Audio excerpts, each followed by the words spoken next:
Well, right there. Hello? Ah, yes, this sounds like everybody else can hear me too. Hi, welcome everyone to the 2023 Bullitt Lecture. I'm absolutely thrilled to have Dr. Jillian Scudder as our speaker, but before we get to that, I would like to invite Mr. Larry Watkins to help me present the Bullitt Prize for Best Paper at the University of Louisville and the Bullitt Scholarship at the University of Louisville to exceptional students. So I'm extremely happy to invite Mr. Larry. Would you be so kind to, we have our certificates here. Let's see, I need Clayton Robinson and Jean-Christophe Gors up here, please. Sorry, this is part of the thing. You are going to get a certificate, so I'm going to get you out of the audience.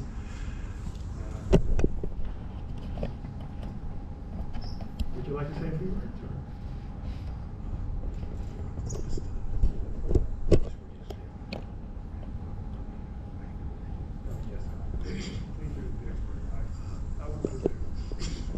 My grandfather put this collection together over many decades. He had a book dealer in New York City and in London, looking out for the list of first edition books that he wanted to collect. The Newton Principia is the most valuable book, with Newton's own notes, Newton's handwriting on some of the margins, pencil. I've seen the book. And his widow gave the books to the University of Louisville, my grandmother. And then I endowed a book fund to add to the collection, to build it up. And this lecture and award and scholarship, and all in memory of grandfather. In fact, he passed away 66 years ago last Tuesday. The next day was Sputnik. He missed Sputnik by one day. But it's a wonderful collection of first edition mathematics and astronomy books.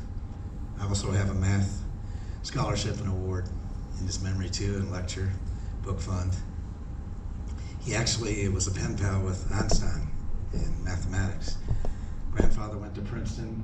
Einstein was a professor at Princeton for a while. And then grandfather, University of Louisville Law School. His portrait is over there in the law school. He became Solicitor General of the United States in the Taft administration. I'd like to think he's the most famous student alumnus of Uofl Law School. 1895, Princeton, 1894. In those days, you could go through law school in 9 months. But he was a very, very smart man, very high IQ. So it's a pleasure to do this every year, and that you all could attend, and so enjoy the lecture.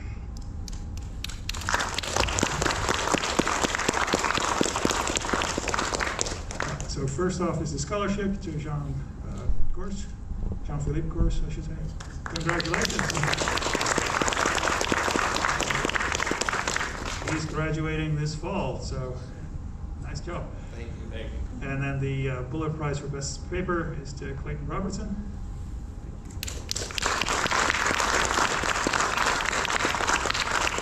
I have a poster for you both here as well from just a little memory. All right, so thank you all for coming. Oh, there was. You're very sneaky. So. You want more pictures? Yeah, we always want more pictures. That's fine. I think there's 5 cameras that's pointing at us right now. So. Ready? 1, 2, 3. 1, 2, 3. Third time for trial. 1, 2, 3. And 4th. One of them should be okay. All right. So let's all get settled. So it is my absolute pleasure to introduce Jillian Scudder. I met her when she was a postdoc at a workshop in Leiden. She was a postdoc at Sussex. I mix up Sussex and Essex. I hope nobody from England is in the room. And before before that, she was a PhD student in Canada at, not McGill. Oh, shoot, okay. Never do this from memory. But she's been a professor at Oberlin for the last 6 years, and that's where I met her again, and I've seen her teach, and it was really fun. So I was like, I should remember and ask, and she's here, and she's written books, and I'm very excited. So hopefully you will be too.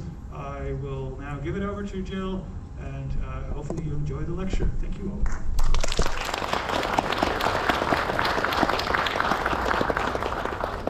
All right, hello everyone. It is a pleasure to be here, and I'm glad to see that all of you have made it, and I hope you enjoy what is to come, which is described in many times as slight nonsense.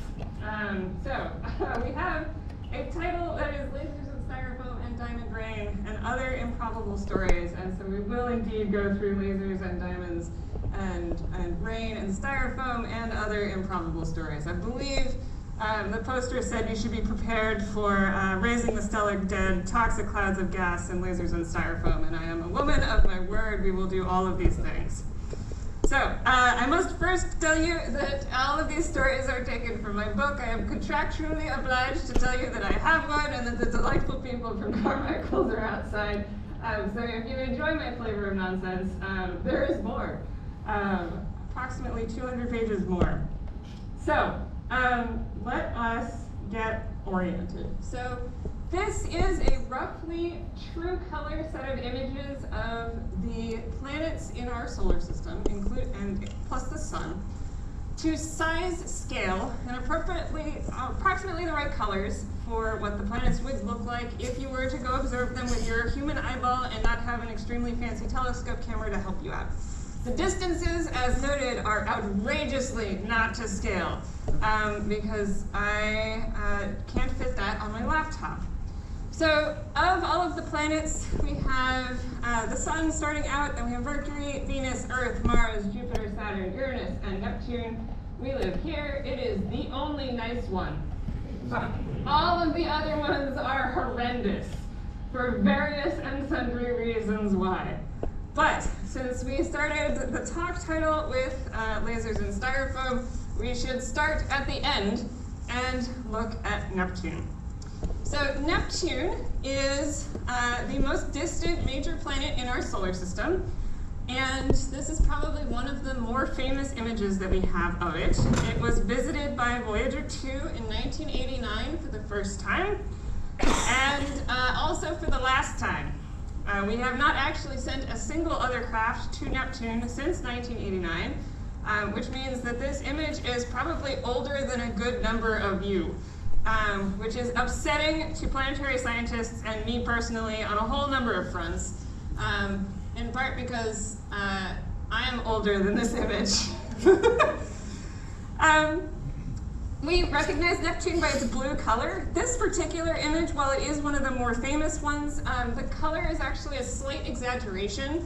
The Voyager 2 camera was designed to be very sensitive to very blue light, and so this is how it was seen by the camera. But if you were to see it with the human eye, it would actually look more like this. Not quite as intense a blue. But it's still definitely blue, and bluer than Uranus in any case. And we know now that the blue color comes from methane, which is a molecule that exists in abundance in Neptune's atmosphere, and which happens to also absorb red light, which means that the light that is reflected is the non-red light, or the blue light. And so we are left with this relatively blue ball. We can see some other interesting things happen. It's not uniformly blue, so there's some regions that must be more methane dense than others. We can also see there's some white clouds. Those clouds are made of ammonia, which is a chemical that we might recognize. Don't breathe it. And so we've got some interesting things happening here. And we did learn a lot from Voyager, even though we only went past it the one time in 1989. So Neptune is 17 times the Earth's mass, compressed into a ball that is just a little bit more than 4 times the size. So this is Earth and Neptune to size scale relative to each other. Obviously, they don't live that close to each other.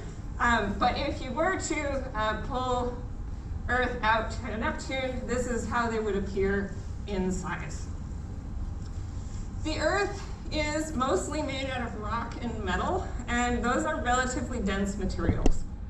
So if you're going to get 17 times the Earth's mass into 4 times the Earth's size, we're going to have to crush down whatever Neptune is made of into relatively high density and high temperatures. Neptune is about 80% things that should be ice. And by should be ice, I mean that if you took a lump of it and left it out roughly at the distance from the sun that Neptune is, it would be solid. It's cold out there. If you put water out that far from the sun, it would freeze solid. Similarly, the other 2 pieces here are methane and ammonia. On Earth, those are gases. And if you were to put them out at that distance, they would be solid. So we call these ices, even though on Earth they're not usually an ice, although water can be, and winter is coming, so it will be. But in order to get things that would normally be ice or exist as a gas to be so dense, we're going to have to really compress them down into a really tight little ball. And so that's what's happening in Neptune. Some other things we learned a lot from Voyager are that Neptune has the strongest winds in the solar system. They are over 900 miles an hour. This is generally considered a bad weather day, except it is permanent. So this is just how Neptune operates. It has super high winds. The other interesting thing we learned from Neptune and have verified since is that it's a little bit warmer than we would expect it to be.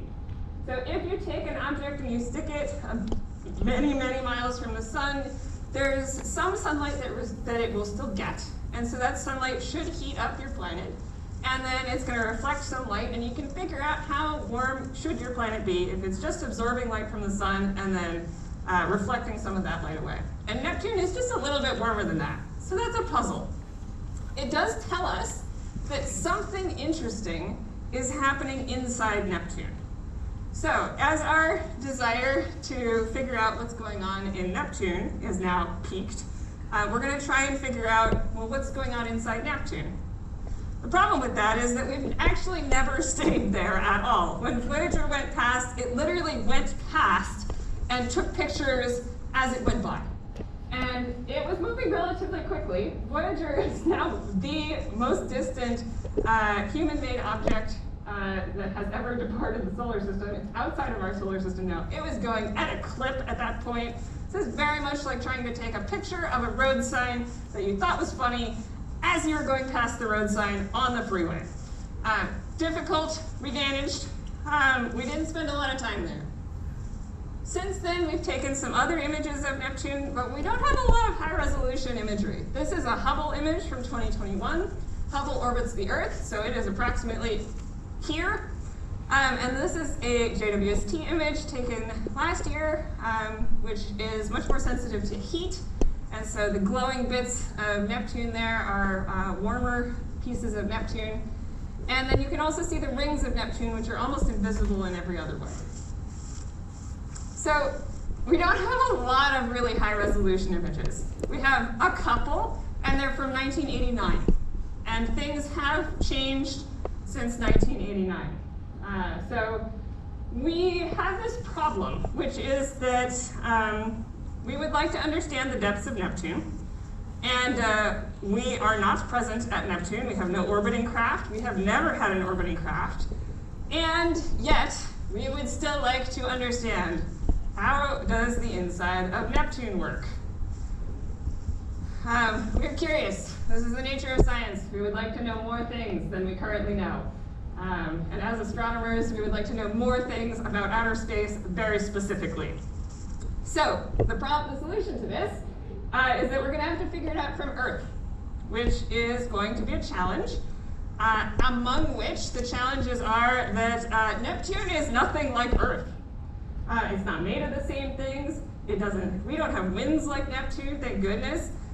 We don't have the temperatures and pressures of Neptune, also thank goodness. And if we lived there, we would die because it's made out of methane, which is bad for you. So we're going to have to try and figure out how to do this from Earth. Challenge number 1. Neptune is a densely packed haze of materials that are either uncommon on Earth or really bad for you. With the exception of the water, we'll give that one a pass. So methane can cause suffocation if you breathe it, and it catches on fire explosively. So we have our first 2 occupational safety hazard signs. I promise more of these. So we have our 2 signs here that they are methane is flammable, and it comes as a pressurized gas, and if you catch that on fire, it will explode. So methane, 0 out of 10, do not recommend being anywhere near. Second thing, ammonia. Ammonia can be used as a household cleaner, and some of you probably have it in your houses, but you have to be really careful with it, and absolutely under no circumstances mix it with other household cleaners. It will universally make something even more terrible for you. But ammonia in and of itself is toxic and corrosive. And for those of you who haven't seen this corrosion sign before, please note the divot that it's making in this person's hand. That is their symbol for please do not allow this to touch your skin. It is corrosive. It will eat through you. So, we're not going to be working with those chemicals because they catch on fire, they explode, they're bad for you in that if you breathe them, you die, and if they touch you, your hand has a hole in it now. So, not any of those things, please. However, we do still have a model of what the interior of Neptune is like. So this is one of our current models. So this is Neptune at the top. Here's our most famous image with extra blue saturated as the start. And then here's a little slice of what we think the inside of Neptune might look like. So at the very, very top, we have an atmosphere that is made mostly of hydrogen and helium. Below that, we have what we call this ice layer. That's our water, ammonia, methane. That's going to be 80% of the planet. Then we have at the very center this core of probably molten rock, something like the core of the Earth. It's going to be rocky materials, silicates, metal, things like that that are a little bit more familiar. But they're going to be all the way in the middle and very, very toasty and very, very compressed.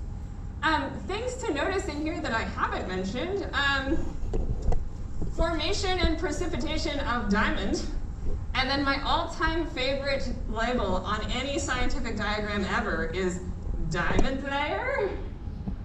And the premise here is that we're pretty sure that inside Neptune's atmosphere, diamonds are forming and raining down into the depths of Neptune. And if there is indeed a rocky center to Neptune, then that tells us that at some point those diamonds should be accumulating somewhere. Maybe, unless they're just sinking straight into the molten rock layer, which is possible. So if they are piling up, then we might get a diamond layer. So that's an interesting thing to say. We have so far just told you about toxic chemicals and bad things to breathe, and yet somehow we're going to come to the conclusion that Neptune is raining diamonds. And we're going to do that from Earth without ever having been there or been into Neptune's atmosphere at all. How on earth did we do that? This is the challenge. So, step 1, we're going to have to understand the molecule of methane a little bit better. So let's take some time and do that. Methane is a kind of molecule called a hydrocarbon. And a hydrocarbon is just any molecule that is made up of hydrogen and carbon. We are not inventive namers in the sciences. We just said, okay, what have we got? We've got molecules made of hydrogen and carbon. What's that? Too many syllables. What should we call it instead? A hydrocarbon. Okay, done. Work done, we're great. Methane itself is 1 carbon and then 4 hydrogens, and attached together like this. You could write it this way.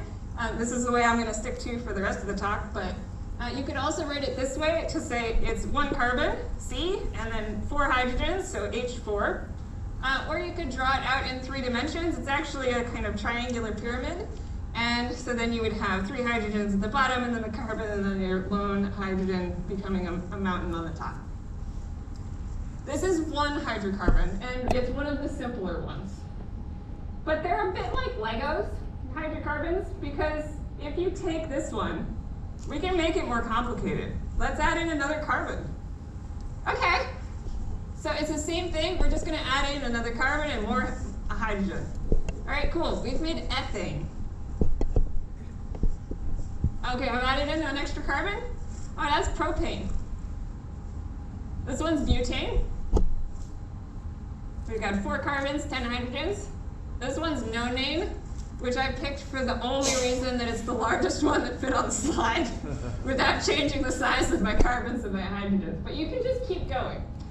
And your hydrocarbons are just, okay, well, let's just keep adding carbons, we'll keep adding hydrogen. The main thing to take away from this is that these are molecules that are composed entirely of carbon and hydrogen, and that methane is not the only one of these. The main thing that all of these have in common is that they're incredibly flammable. If any of you recognize the names in there of propane and butane, we use those for stoves. And their main job in that role is to catch on fire. So if you want your propane stove to work, ideal. Yeah, let's use propane. If, on the other hand, you would like to have a laboratory that is resembling Neptune in any capacity, we need to compress that gas to a high temperature and a high level of, if there is any match nearby, it will catch on fire really, really well. Methane will explosively catch on fire. If you put propane under high pressure and then you light your propane tank on fire, you will have a bad time. So, our goal now is to have Operation Do Not Set the Research Lab on Fire challenge, which is how do we work with things that are going to be like Neptune, but without catching everything on fire? And without having one extremely stressed scientist being like, if anyone lets any electricity off in this room, we are all having a bad time. Now, I don't know about any of you, but in winter, I personally become a human vector of static charge. And there's not a whole lot I can do about it. So I have empirically tested that I can carry up to 4 volts of electricity of static charge on me. This is not good if you are working with extremely flammable materials. So we're gonna not use any of those extremely flammable hydrocarbons. So we're gonna instead try to use some other material. We are gonna have a couple of criteria here. It should still be made out of hydrogen and carbon. We're still gonna try and replicate the interior of Neptune in a reasonable fashion here. So we're going, okay, we need hydrogen atoms and carbon atoms, and that's it. That's all I want in my material. I would also like it to not be extremely flammable and or incredibly toxic. I would like this to be a relatively safe experiment for my lab and my research students and whatever else is going on. Ideally, if it could be cheap, that would be perfect. Because if anything is precious in a research lab, it is your time and then your money. So we're gonna try our best to find something that's non-toxic and cheap. All right, the good news is we've got one.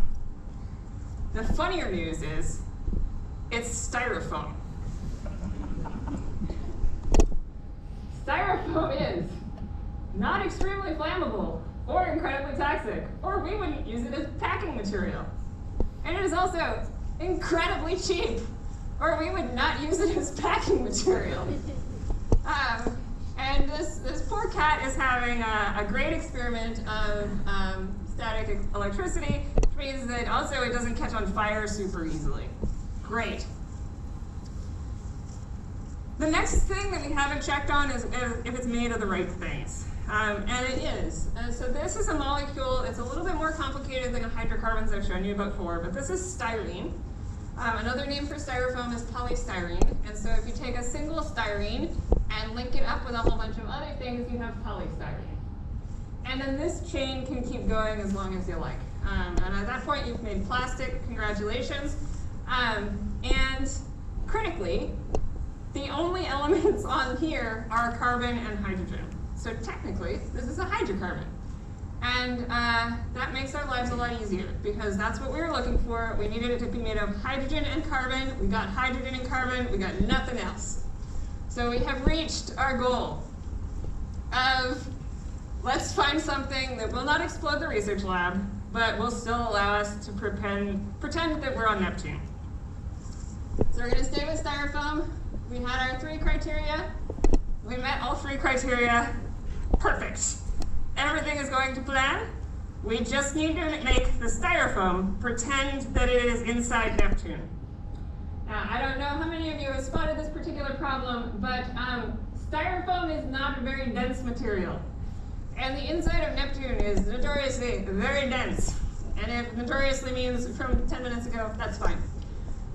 So we're going to have to find a way to get styrofoam to pretend to be at very high pressure, or ideally be at very high pressure. And so that is going to be our next challenge. We've got a material that we're happy with, it filled the criterion that we need, but now we need to pressurize styrofoam. Unfortunately, this means we can't actually just put it in a crushing vise, although that would be funny. It won't get us to the densities that we need for Neptune. So, we will introduce an extremely powerful laser, which is every scientist's favorite toy. This one is not an extremely powerful laser, which is good. And our extremely powerful laser comes with only one warning. Do not point at your eyes, unless you would like very, very amateur LASIK eye surgery, which I don't recommend. I'm not a medical doctor, and I can already not recommend that one.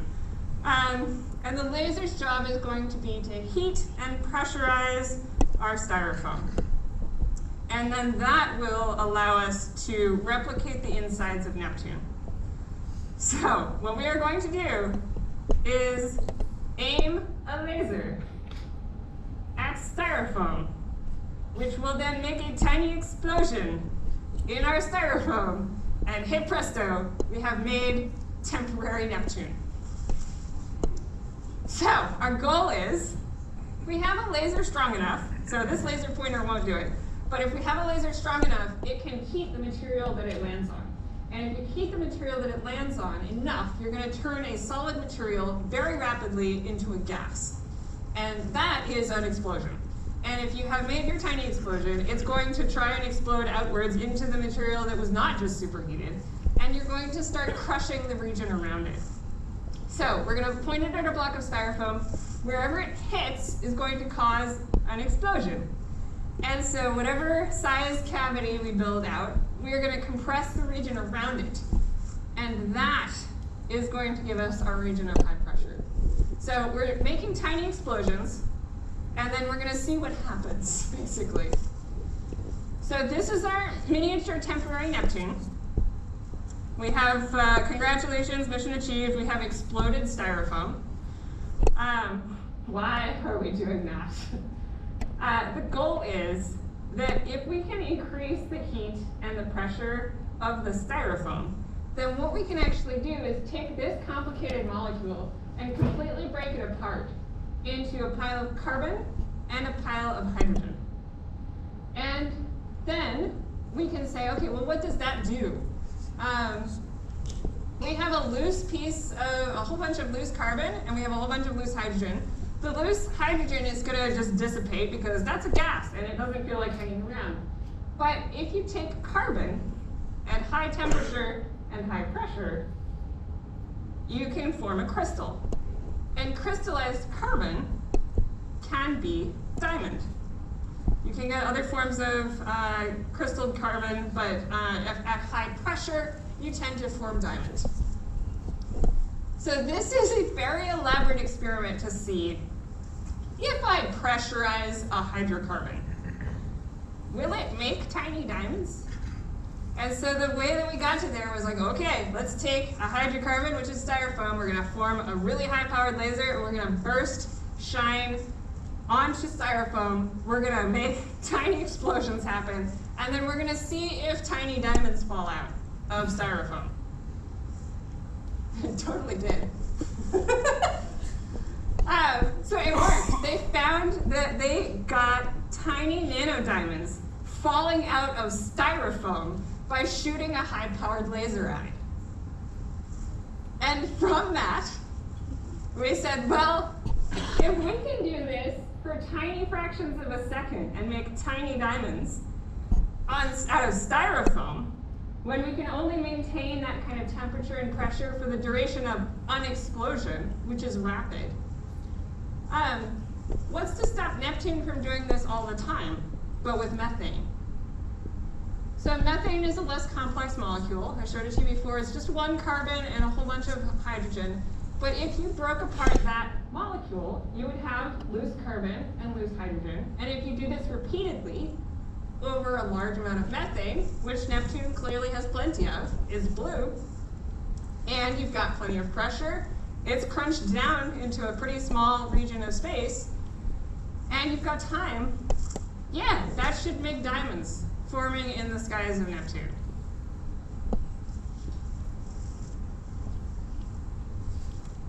So then you have diamond forming in the sky. Diamond is denser than methane.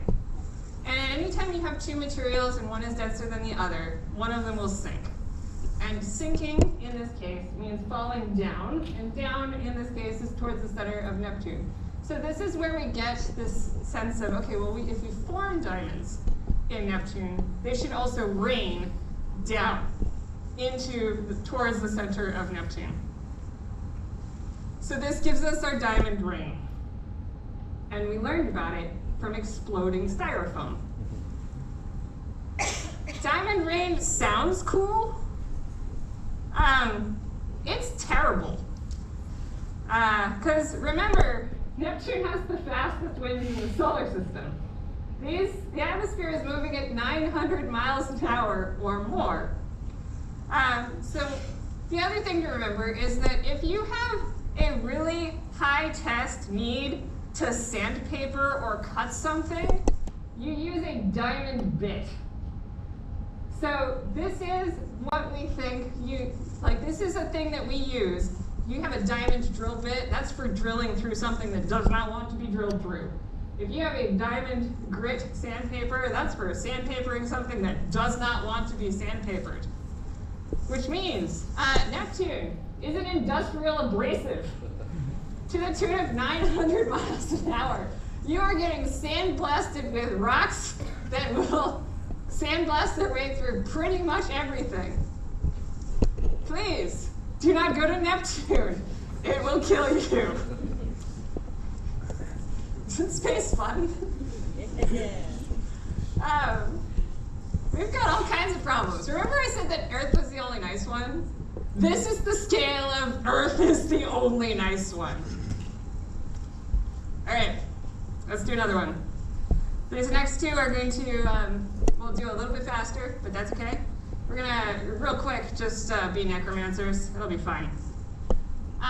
So one of the things that we have said about outer space is that, okay, well, in some cases, you can take a star that's died and undye it temporarily, and so we have this idea that, okay, well, it's really neat. Some black holes can be necromancers because all astronomers are secretly giant nerds. Some of us aren't that secret about it. So what does that mean? Stars are considered alive when they are fusing hydrogen into helium in their cores.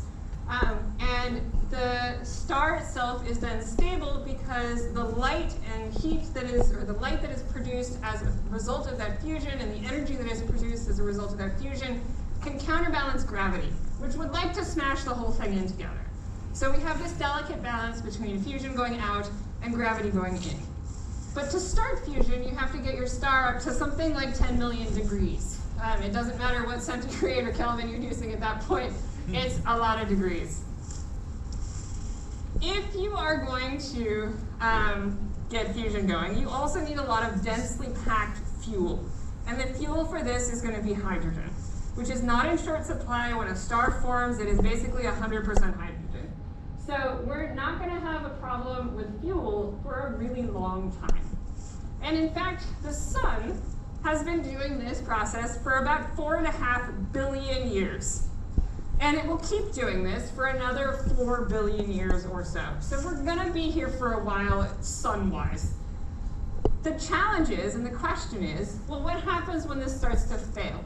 So we can only keep fusion going as long as we have fuel in the center. And at some point, because all of that fusion is happening in the core, you will run out of hydrogen and convert it all into helium.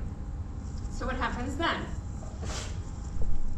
Well, then you start reaching what we call the end of life of a star. So here I have my gravity arrows in red and my fusion arrows in white, and so these are counterbalancing each other. But when fusion in the core of the star stops, then this balance is thrown off. And so gravity suddenly can win for a bit. And what happens next kind of depends on the size of the star. But temporarily, gravity winning means that we crush the center of the star down even more. And suddenly, for a brief window of time, you can create more complex elements. So you take that helium that you built up that was previously useless, and now that we've heated it up enough, we can start building carbon and nitrogen and oxygen and other interesting elements. And also temporarily, you get this ring of, oh hey, the outer parts of the star can fuse hydrogen into helium now. So we have two sources of outward pressure. And gravity is still doing the same job because it only cares about how much stuff there is. And so if you keep this going for a bit, it doesn't last very long, but it's long enough that now that we have two sources of outward pressure, we're going to actually completely blow away most of the star. And so we are left with just the core. And the core is what's interesting here. Because for the core, we have two options. One is, well, the core might be stable. It's not massive enough. It can hold its own against gravity. And in that case, it will just stay there, be a former core of a star, and just gradually cool down over a ridiculously long period of time. If there's too much mass there, and the material in the core of the star can't hold up against gravity, we have a catastrophic collapse. For the sun, we get to the fading away path. So we will have the end point of the sun as just what is now the core of the sun will just be exposed. It's going to hang out. It will be really, really hot for many, many billions of years. And that's all it's going to do. So this is known as a white dwarf. And I'm going to use just a white circle to show you a white dwarf because there's really not a whole lot of other distinguishing features about a white dwarf. It's small and it's white and it's very, very bright. And ridiculously toasty. If you are a more massive star and your core is massive enough, then you can't hold up against gravity, and instead you collapse in on yourself and you create a black hole, which is small. And it's just going to hang out. And if there's nothing nearby, it will just be a tiny gravitational problem in the general area, and nothing else will happen. It's just going to hang out. So we have two kinds of stellar dead at this point. Both of these are not fusing anything anymore, so they are officially dead.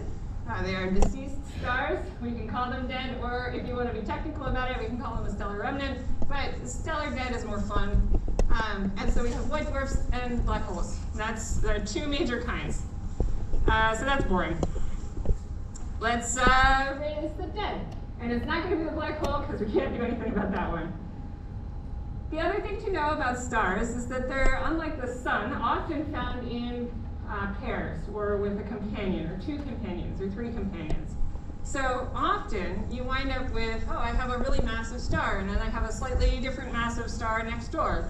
And so you can wind up with two stellar remnants next to each other.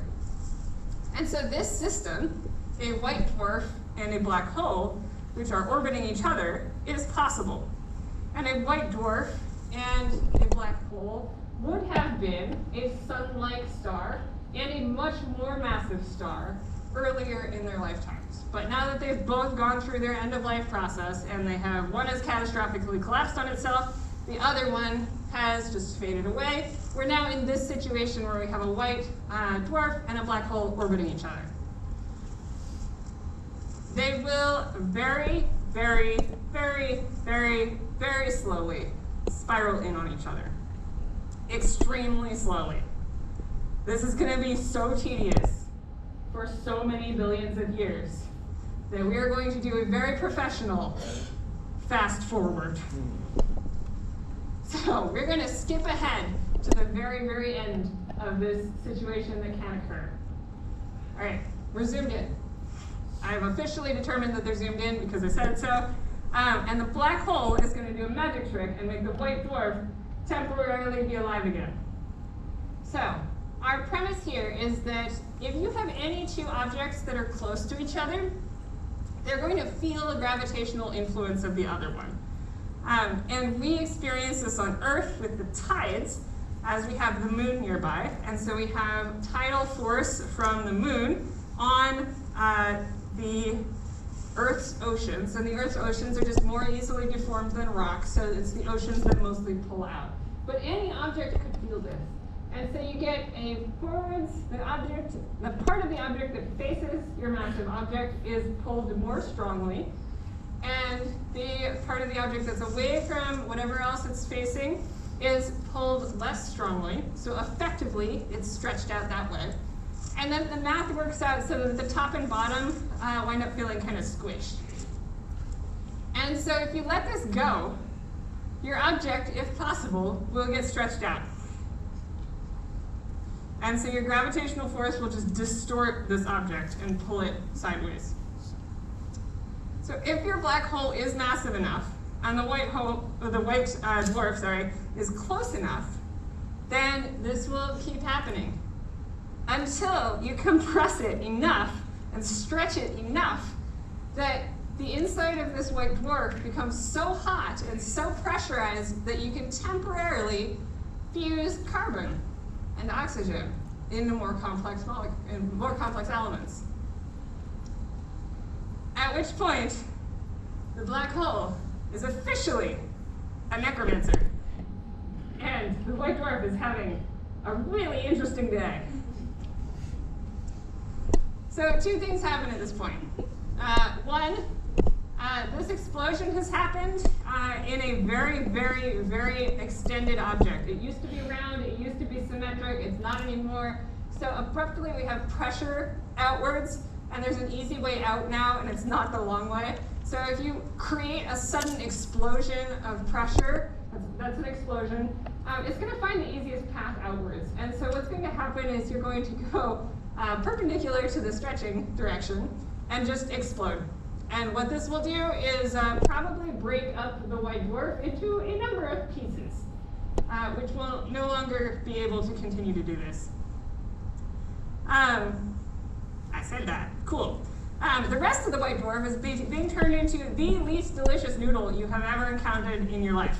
The gravitational force does not stop because there was an explosion happening, so that near part of the white dwarf is going to keep getting stretched out. Which means it's also made out of carbon, which is terrible. That's basically a charcoal noodle. I don't recommend it. It will mess with all of your drugs. All right. So don't eat activated carbon, guys. The white dwarf is only able to actually do this for about 10 seconds. It's actually 10 seconds. In human time scale, 10 seconds is how long this can last. After that, the rest of it just spirals on in to the black hole. This is a one-time event, and it will last 10 whole seconds. So whatever doesn't self-destruct in that instant, in that 10 seconds of explosive, hey, we're going to fuse elements again, gets completely shredded into this spiral or elaborate noodle around the black hole. The black hole is very unbothered by this whole process. It is just going to hang out and do its own gravitational thing, and nothing will change. The white dwarf, on the other hand, is extremely bothered by this whole business. So you can only do this once, but technically the black hole did make the white dwarf fuse again, which does take a stellar remnant, the stellar dead, and make it alive again, just only for 10 seconds. And that's good enough to count. That means that this one is necromantic. This one's very dead again. Rest in many, many pieces. So we will have, technically, a re-dead stellar remnant, which is now no longer even a single object. What's happened to this white dwarf is basically it's been totally destroyed. So we temporarily switched it back on again, and then it self-destructed, the rest of it got shredded, and we have a pile of gas around the black hole that is now a single object, that will do some interesting things for half a minute and then go back to just being a large gravitational lump that will not perturb anybody. So, that's silly thing number 2. Here's silly thing number 3. And if you remember from the start of the talk, I promised poison gas, so we haven't done that yet. Well, we have. Here's more. My advice to you is do not drink the gas at the center of the Milky Way, which is perhaps no surprise because everything about this talk has been carnage from start to finish, and all of it has had the moral of it is bad for you. Please do not. So, let's talk a little bit about which gas cloud and why. So here's the Milky Way. This is Gaia data. It is a histogram of where stars are in the Milky Way as seen from our perspective. So the Milky Way goes across the center. The dark is just dust. That's not to say that there aren't stars behind those regions. In fact, there are more stars behind that region. Dust is just getting in our way and blocking the light from behind. And so very much in the way that dust is annoying in your house, if you would like to see all of the stars of the galaxy, dust is again not your friend. So we're interested in the gas cloud that's very, very close to the center of the galaxy. And so to give you a bit of perspective, I have a short video that is zooming in from roughly this image, but slightly too far, but I think it's fun, so we're going to look at it anyways. So as we go through this, we're going to cascade through different sets of imagery that has been taken of the center of the Milky Way. So we can zoom in on this, and at some point we will start to switch telescopes and be able to see through this particular gas cloud and see the stars that lie behind it. And then we will crispen up again in a second here. There we go. Even more stars. Now this is in the infrared, so infrared light is able to travel through dust a little bit better, but it does give us a view of what's behind all of these dust clouds. And then here we go. One more time, very nice, very crispy, lots of stars.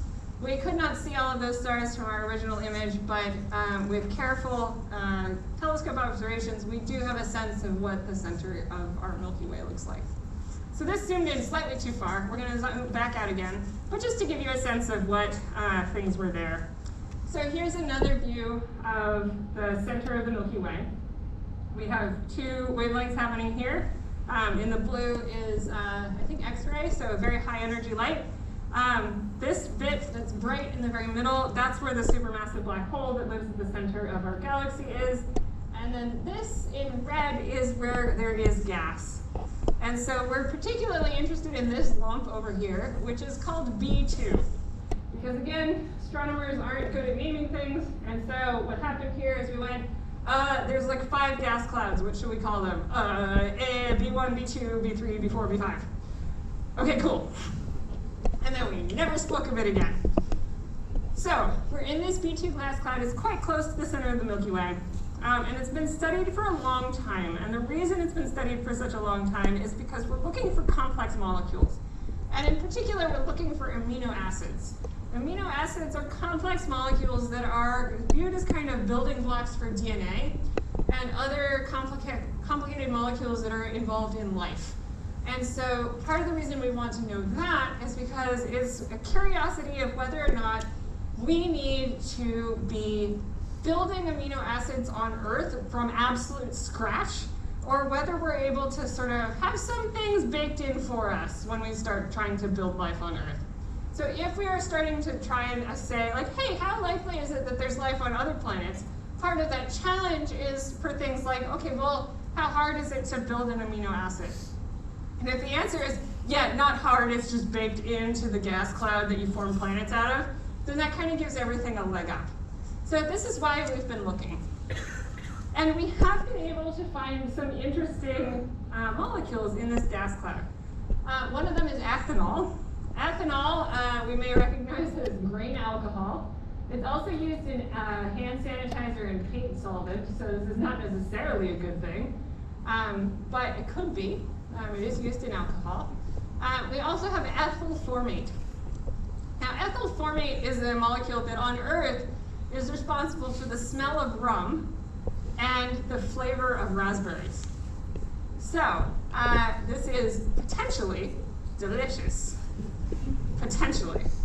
And this is where the cover art from the book comes from. It is a raspberry flavored galaxy drink. The problem comes very immediately.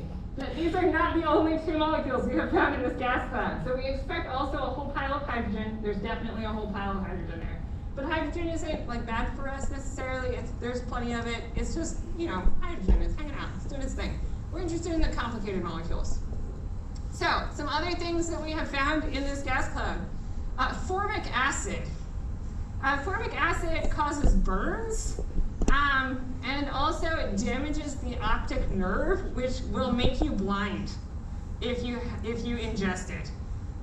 It's also the reason that ant stings and bee stings are so unpleasant, is that they have formic acid in them. There's a particular kind of ant called the wood ant that sprays acid, which is wildly unpleasant, and if you would ever like to give yourself an intense case of the heebie-jeebies, I invite you to go Google it.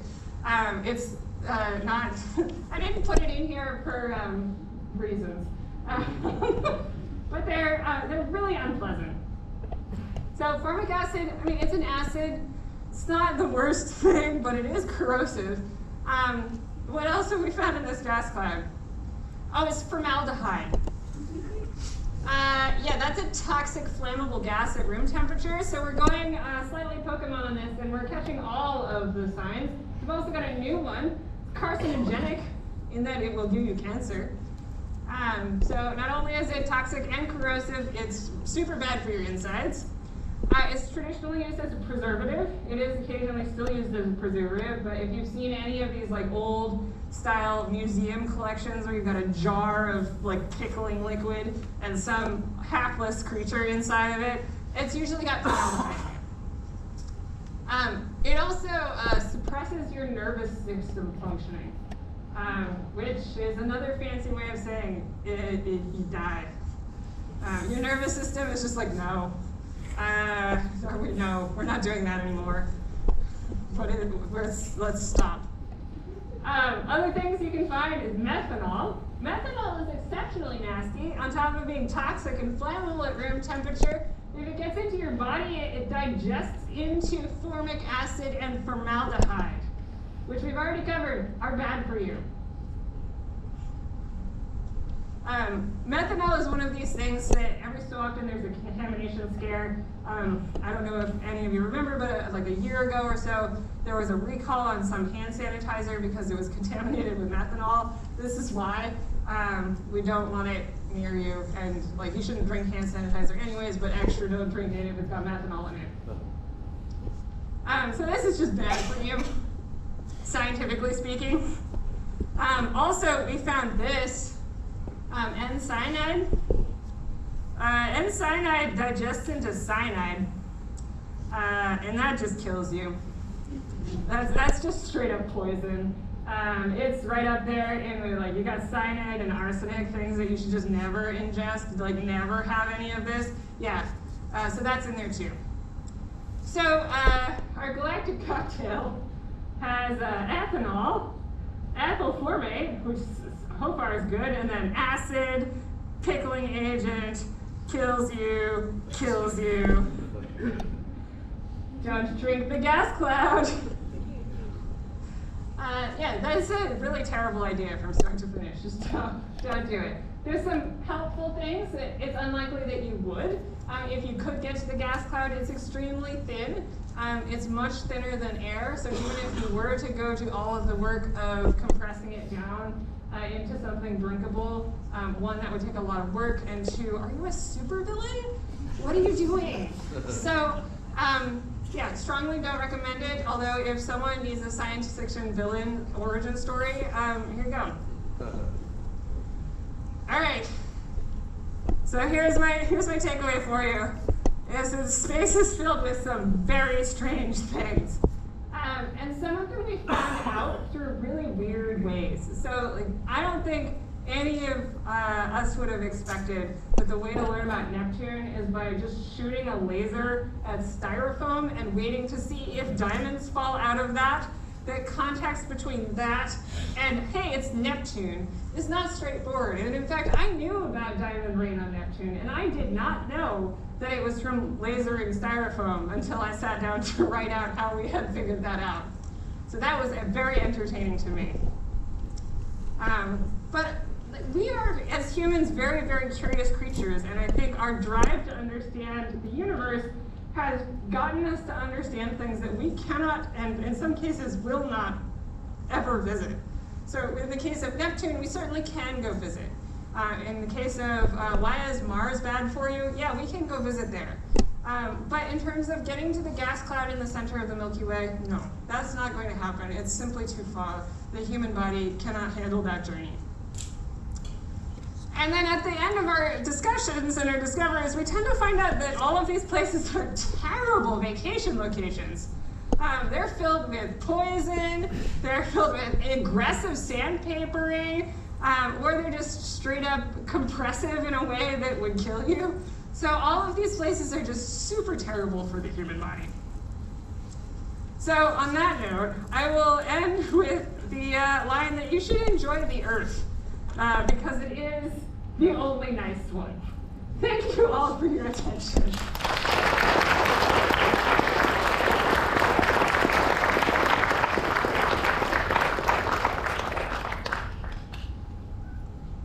I think questions, I think, is the next question.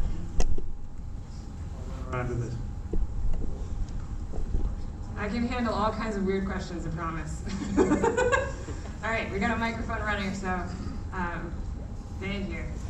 Is Mars a fool's errand? You need a stratosphere to deflect solar winds to keep the atmosphere from boiling off. You need gravity to hold an atmosphere. Do you think Musk is a fool, or do you think one can actually terraform Mars into Earth? Was the core of Mars hot enough to be Earth 1 billion years ago and before it lost its atmosphere? Okay. Yeah, so there's a lot of questions buried in there, but the idea is that Mars once was much more temperate and once did resemble more like the Earth. So we know now that Mars used to have a lot of water. It no longer has that water, in part because it has lost its atmosphere. In part, it lost its atmosphere because the center of Mars has cooled down. It's cooled down faster than the Earth just because it's smaller. And so there's a lot of things happening there. Are we going to make Mars now into another Earth? No. Could humans still visit Mars? Potentially. There are, however, a lot of problems with visiting Mars outside of the fact that if you go there, you're exposed to a lot of ultraviolet radiation. One of the other things that's in here is there's a compound in Mars that is, roughly speaking, rocket fuel in the soil at levels that is really destructive to the human thyroid. And so if that got into your system, you would have a major metabolism problems. So there are a lot of problems with going to Mars, and I think some of them are solvable. They're not solvable on the time scale that Elon Musk would like you to believe. And I don't think they're solvable in the ways that he is trying to do it, but I think there are paths for future human exploration of Mars, but it won't look like being on Earth, and I don't think that's possible. There was a hand up here, and then I see you.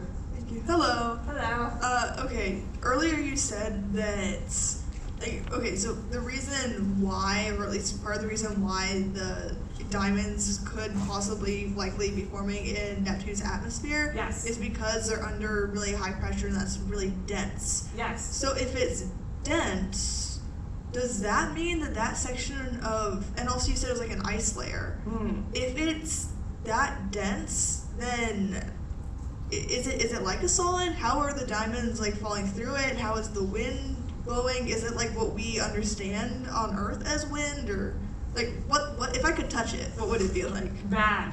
That one I can answer quickly. So I think that the trick with it is that there are several things happening. So the wind is kind of like a wind on Earth, but it would also be kind of like really high-speed liquid in some ways. So it would be like the world's worst riptide. And then even within water, diamonds should sink. So you just have a difference in buoyancy.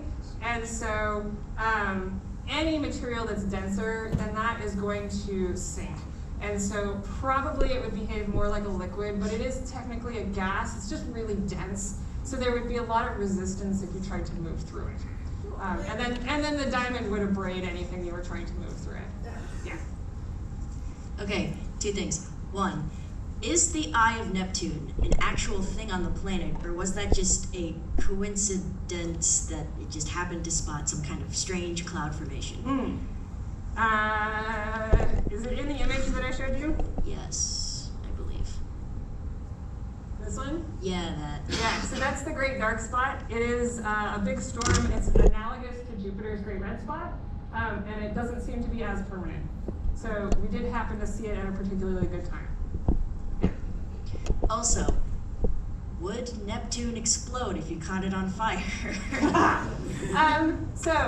Not quite in the same way that we would have it explode here. Part of fire and explosiveness on Earth is because there's a large amount of oxygen in the air, and Neptune doesn't really have the same quantities of oxygen. Now, if you took some Neptune atmosphere, and you took that and you put it in a lab on Earth, yeah, it would absolutely catch on fire. But you need the oxygen there, and there's not really any around to catch on fire in that same way.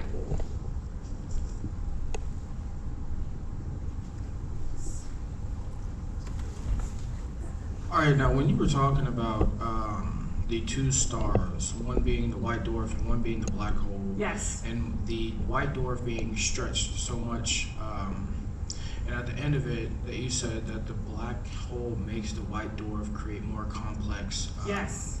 those elements. Yes. What happens to those complex elements when they expand? Do they just go off in the universe? Or? Yeah, so there's two options for that. One is that they explode out so violently that they just kind of drift away from this whole system, and yeah, they just go out into the universe.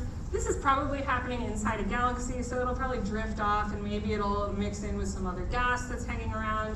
And then, generally speaking, what happens is you build up the amount of other elements you have in the galaxy, and so then when you try to form planets out of that gas later, you have planets that can form like Earth, where they have lots of carbon and oxygen, and then like neon and argon and other things that you build up out of those They're things. already there. The other option is that it just falls straight into the black hole.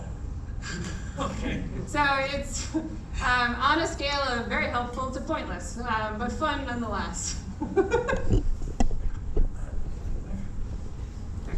I see. Thank you for all your questions, by the way. So if there is diamond rain Yes. on Neptune, is there an analog to the water cycle, or once a diamond, always a diamond? Oh, I think once a diamond, always a diamond. So I think that's why we have this theory that you're gonna build up a diamond layer. Because you can melt, it's over here. Diamond doesn't really melt that well. It's pretty stable. So you could create larger and larger crystals. But also, once you sink, you're going into higher and higher pressure regions. And so probably the only thing that's going to happen is you're going to like purify your diamond. I mean, eventually, yeah. It depends on how rapid this process is. And so probably over like 10 billion years or something, it might get used up, or the amount of methane would decrease. But it's going to happen so slowly that it won't happen within like our lifetimes. Yeah.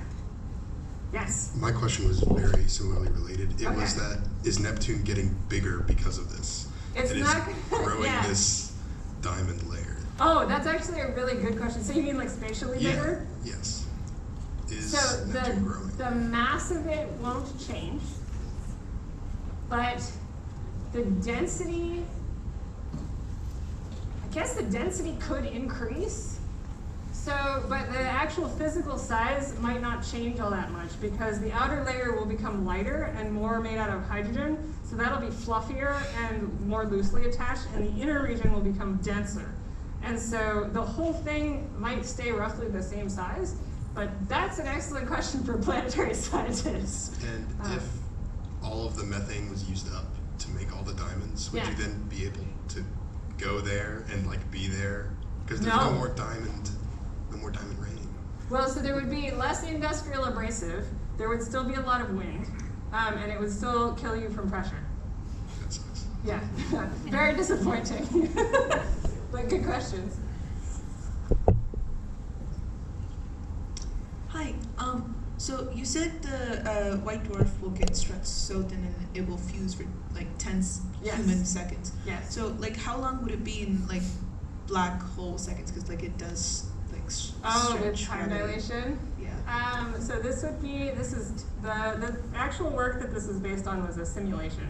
And so you're looking at 10 seconds as seen externally from the simulation. So the closer you get to a dense object, or the closer you get to a gravitational object, the slower your time appears to run from an external perspective. So it would probably, yeah, so the person experiencing it would also see 10 seconds, but a person further away would see that 10 seconds happening more slowly. It's a complicated question. So it would, depending on where you are, you would probably still experience, oh, that's 10 seconds. But my 10 seconds and someone on like the white dwarf's 10 seconds would not match up, if that makes any sense. All right, cool. All right, what else have we got? This is the fun part about being a professional Q&A person. Is there another one? I thought there was a question here. Maybe not. Oh. Is Venus the almost star that didn't light? Jupiter is the almost star that didn't light. So Jupiter is about a tenth the size that you would need.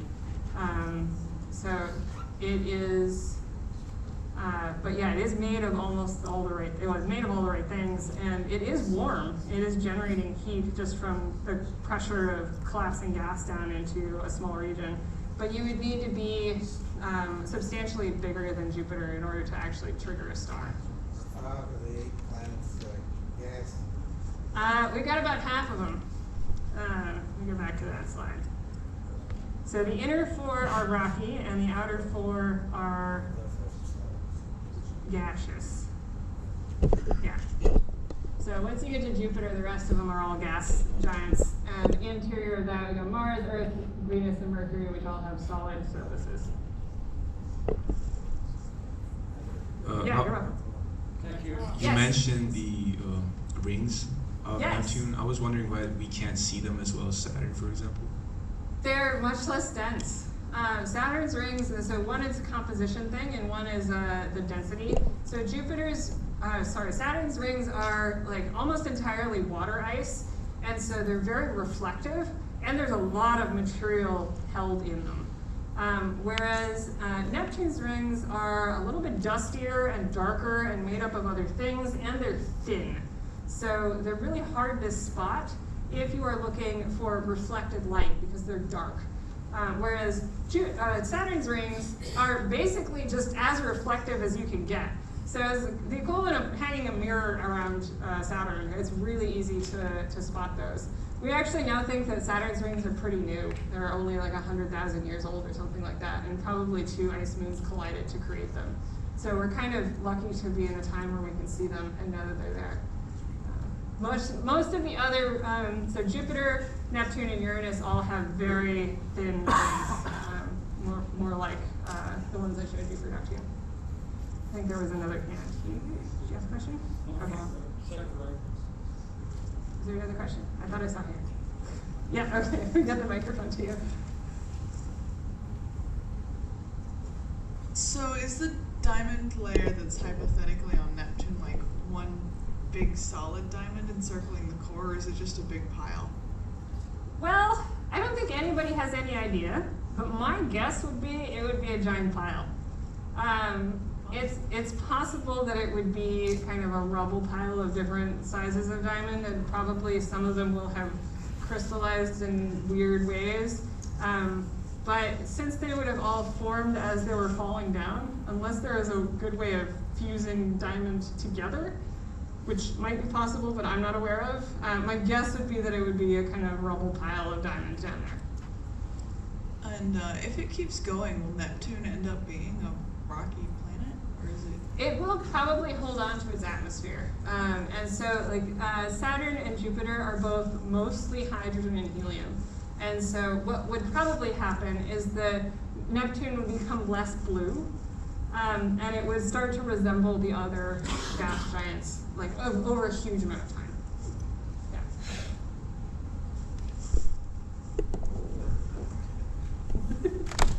So back again to the white dwarf, Yes. which was stretched into like a carbon noodle, I think is what you put. That is what I said.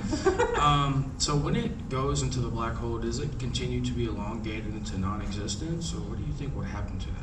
So it will fall in very, very slowly, and so yeah, it will continue to be elongated as it falls in. There's actually a really, really fun technical term for this, and so my usage of the word noodle was not misplaced because the technical term is spaghettification, wherein anything becomes a one atom wide noodle.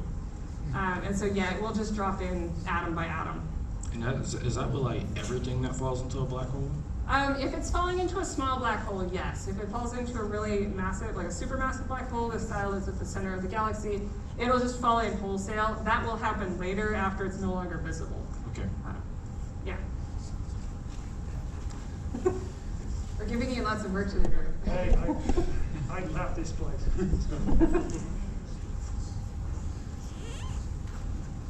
Yeah, I definitely just wanted to make you run over here. So, you mentioned that stars come in pairs at times. Often, yes. So, does our sun have a pair? And when it dies, would it become the black hole or the neutron star? So our star does not have any companions. It was formed in isolation, and the nearest star to ours is 4 light years away. So we're actually quite isolated as a star. In general, if you're forming out of a large gas cloud, sometimes you can form 2 or 3 stars all at the same time. And so they would all be collectively at the center of the solar system. So we wouldn't have one star, generally speaking. You can have really wide separated things, but in general you'd have usually two stars at the center of your solar system, and then your planets would orbit widely around that.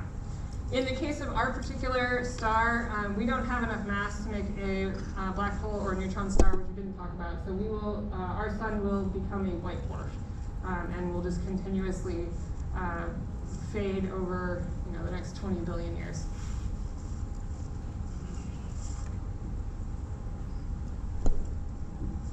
So going back to the spaghettification of a single line of atoms. Yes.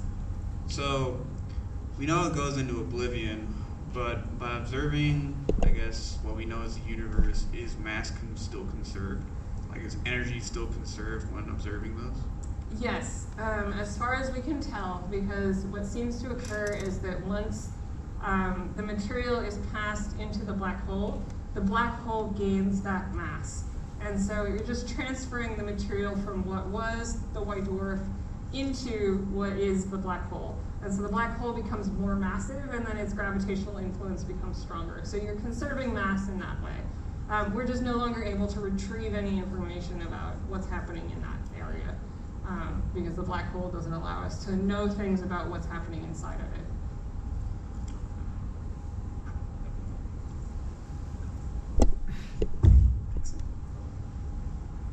Early on, you mentioned that Neptune seems warmer than we think it should be based on solar energy and how much it reflects.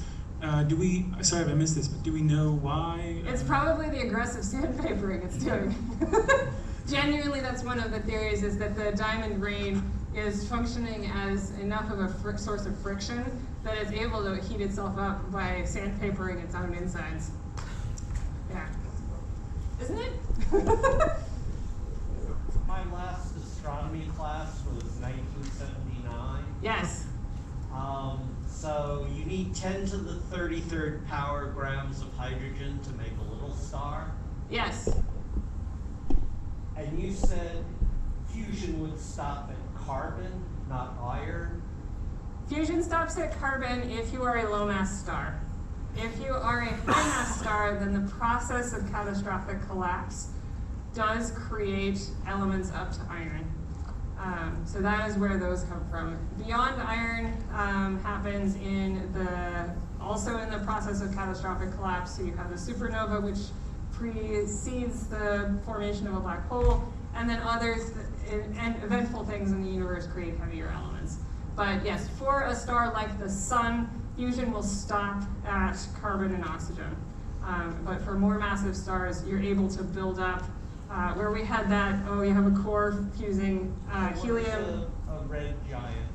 So that is the phase where you have helium at the center, or helium is fusing into carbon, nitrogen, and oxygen at the center, and then you have that ring of hydrogen fusion around that. That is when you get your red giant star, and that's how you lose your outer layers.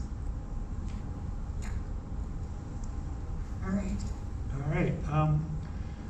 Her books are on sale outside. They are. I will even sign them if you want. Right. And if you want them signed, we will do that. So thank you. Let's thank the speaker again, and thank you all for attending.